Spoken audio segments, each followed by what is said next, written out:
என்னுடன் கடந்த 9 ஆண்டுகளில் தோழமையோடு தோழமையாக நின்று போராடிய தோழமை இயக்கங்களை சார்ந்த தோழர்களுக்கு களத்தில் துணை நிற்கும் தோழமைகள் என்ற விருது வழங்க வேண்டும் என்று என் விருப்பத்தை அண்ணன் மகேந்திரன் அவர்களிடம் தெரிவித்தேன்.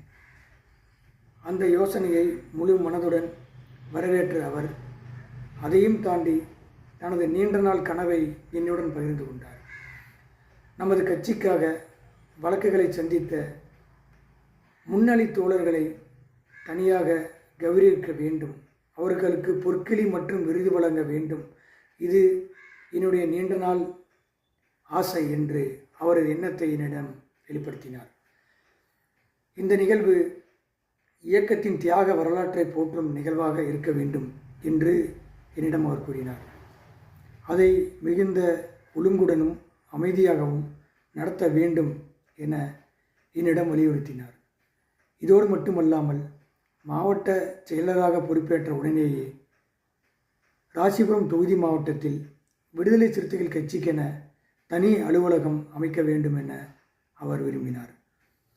கட்சி கட்டமைப்புகளை வலுப்படுத்துதல், புரட்சியாளர் அம்பேத்கர் அவர்களுடைய சிலையை ராசிபுரம் நகரில் வெண்கல சிலையை, ஏற்கனவே இருப்பது சிமெண்ட் சிலை, வெண்கல சிலையை நிறுவ வேண்டும் என்று அவர் விரும்பினார். மேலும் கட்சிகளை கட்டமைப்பதில் மிகுந்த ஆர்வத்துடனும் பல திட்டமிடலுடனும் அவர் செயல்பாட்டினார். தற்போது அவர் கண்ட கனவுகளை எல்லாம் நம்மிடம் ஒப்படைத்துவிட்டு அவர் இயற்கை எழுதிவிட்டார்.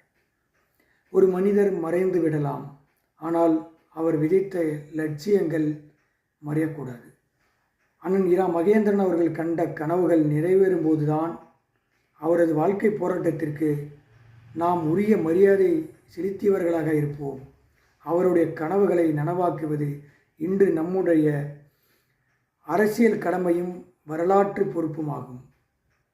இதனை முன்னிட்டு 18/7/2026 சனிக்கிழமை நாளை காலை 10 மணிக்கு ராசிபுரம் கொங்கு திருமண மண்டபத்தில் தலைவர் எழுச்சி தமிழர் அவர்கள் தலைமையில் மறைந்த நம்முடைய மாவட்ட செயலாளர் அண்ணன் இரா மகேந்திரன் அவர்களின் குடும்பத்திற்கு குடும்ப நல நிதி வழங்குதல் மற்றும் வீரவணக்க நினைவேந்தல் கூட்டம் நடைபெறுகிறது.